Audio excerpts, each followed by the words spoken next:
अगली बड़ी खबर का रुख करें। पश्चिम बंगाल से आ रही है। टीएमसी आज बड़ी रैली कर रही है पश्चिम बंगाल में। ममता बनर्जी का आज शक्ति प्रदर्शन पश्चिम बंगाल में। कोलकाता के धर्मतल्ला में टीएमसी की शहीद दिवस रैली है। ममता बनर्जी यहां इस रैली में कोई बड़ा ऐलान भी कर सकती हैं। तो इस वक्त की बड़ी खबर आपको बता दें, ममता बनर्जी का शक्ति प्रदर्शन, टीएमसी की बड़ी रैली पश्चिम बंगाल में। कोलकाता के धर्मतल्ला में टीएमसी शहीद दिवस रैली निकाल रही है और ये तस्वीरें आपके सामने है। देखिए किस तरीके से यहां पर टीएमसी कार्यकर्ताओं का हुजूम नजर आ रहा है। ये जो रैली है, इस रैली में ममता बनर्जी का संबोधन और क्या बड़ा ऐलान ममता बनर्जी की तरफ से किया जा सकता है, इसको लेकर अब नजर बनी हुई है।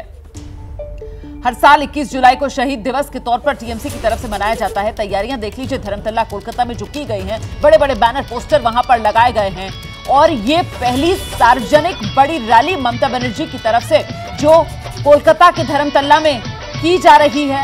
अब जबकि ममता बनर्जी औपचारिक तौर पर जो विपक्ष का महागठबंधन है इंडिया, उसमें शामिल हो चुकी हैं। ममता के सामने चुनौती यह है कि यहां पश्चिम बंगाल में तो स्थानीय तौर पर ममता बनर्जी की लेफ्ट और कांग्रेस से सियासी संघर्ष वाली लड़ाई चलती रहती है, लेकिन 2024 केंद्र के चुनाव के लिए ममता बनर्जी इन्हीं दलों के साथ हाथ मिला रही है। तो यहां से कार्यकर्ताओं को क्या संदेश देंगी ममता, इस पर भी हमारी नजर है। टीएमसी का दावा है आज की शहीद दिवस रैली में जुटने वाली भीड़ सारे पुराने रिकॉर्ड तोड़ देगी। धर्मतल्ला में टीएमसी समर्थकों का हुजूम आप देख रहे हैं। रैली की जगह का जायजा लिया एबीपी न्यूज संवाददाता मनोज्ञा लोईवाल। पश्चिम बंगाल में तृणमूल कांग्रेस हर वर्ष 21 जुलाई को अपने साल की सबसे बड़ी रैली आयोजित करती है। आज इसी रैली में मुख्यमंत्री ममता बनर्जी संबोधित करेंगी और इसे 2024 की लोकसभा का बिगुल भी माना जा रहा है। जहां एक और खेला होवे के स्लोगन से 2021 में जीत हासिल की गई थी, तो वहीं दूसरी ओर अब 2024 की तैयारियां भी ऐसे ही हो रही हैं। एक और बेंगलुरु, दूसरी ओर पटना और कोलकाता से अपने समर्थकों का आह्वान कि लोकसभा में जीत बहुत जरूरी होगा। दरअसल 1993 में जब ममता बनर्जी कांग्रेस में थी, तब उनके समर्थकों को यही राइटर्स बिल्डिंग के पास मारा गया था। जब पुलिस ने फायरिंग की, उसमें पश्चिम बंगाल पुलिस की फायरिंग में करीब 13 कार्यकर्ताओं की मौत हो गई। भले ही ममता बनर्जी ने कांग्रेस से अपनी पार्टी 1998 में तृणमूल कांग्रेस बना ली हो, लेकिन हर वर्ष इस दिन को शहीद दिवस यानी कि मार्टर्स डे के तौर पर मनाया जाता है। और आज इसी दिन से माना जा रहा है कि हर चुनावी वर्ष की तरह इस वर्ष भी बिगुल बजा दिया जाएगा। कैमरा पर्सन सूरज पांडे के साथ मनोज्ञा लोईवाल, कोलकाता, एबीपी न्यूज। सीधे आपको ग्राउंड पर लेकर चलते हैं। हमारी सहयोगी मनोज्ञा लोईवाल इस वक्त हमारे साथ मौजूद है। जरा जानते हैं मनोज्ञा लोईवाल से क्या जानकारी मिल रही है सूत्रों के हवाले से। यहां इस रैली में किस तरीके से 2024 के लिए हुंकार भर सकती है दीदी मनोज्ञा?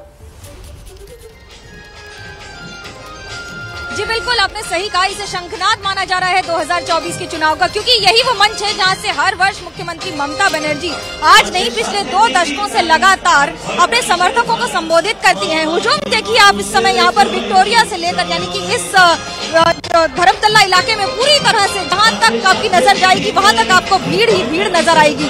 और ये समर्थकों का हुजूम एक नहीं, पूरे उत्तर बंगाल से लेकर दक्षिण बंगाल तक के सारे इलाकों से आता है। महत्वपूर्ण इसलिए होता है क्योंकि आज के दिन इसे शक्ति प्रदर्शन आप मान सकते हैं, जब ममता बनर्जी और आज अभिषेक बनर्जी उनके साथ रहेंगे, दोनों एक साथ संबोधित करेंगे। हर वर्ष एक खासियत होती है कि यहाँ पर जो भीड़ इकट्ठा होती है वो पूरे बंगाल से नहीं बल्कि एक संबोधन के साथ यहाँ से अगले 1 वर्ष का एजेंडा लेकर जाती है। इस समय ममता बनर्जी इंडिया में शामिल हुई है, यानी कि एक ऐसा गठबंधन जिसमें पूरा विरोधी पक्ष एक साथ है। तो क्या ये विरोधाभास के साथ इस समय इस बात का भी अभ्यास हो जाएगा कि 2024 की लड़ाई मोदी के खिलाफ कितनी टफ होने वाली है? बंगाल में वर्चस्व 2021 हो, 2011 हो या फिर एक बार फिर 2024 की लड़ाई के साथ उसकी तैयारी हो। लेकिन इन सब के बीच में अगर मैं ये कहूँ कि मणिपुर में हो रही घटनाओं का भी आज संबोधन होगा, तो पंचायत में जाकर लड़ाई भी होगी और उसके साथ देश की आगे की रणनीति क्या होगी। ममता बनर्जी की खासियत है कि उनके हर कार्यक्रम में दोपहर तक भले धूप हो लेकिन शाम तक बारिश हो जाती है और बारिश के साथ ही समर्थकों का हुजूम कम नहीं होता है, न तो उत्साह कम होता है न उल्लास कम होता है।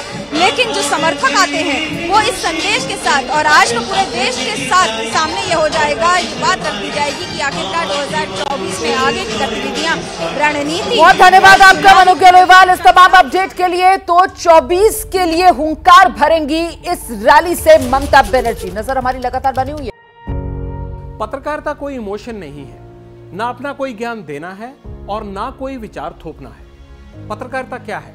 पत्रकारिता का मतलब है सही जानकारी इकट्ठा करना और तथ्य बताना। पत्रकारिता आज जितने महत्वपूर्ण दौर में है, शायद पहले नहीं थी। इस दौर से निकलने के लिए सिर्फ सच दिखाने की जरूरत है, वो सच जो आपके हित को आगे रखे। इसलिए अब रात 9 बजे प्राइम टाइम नहीं होगा, ये आपका टाइम है।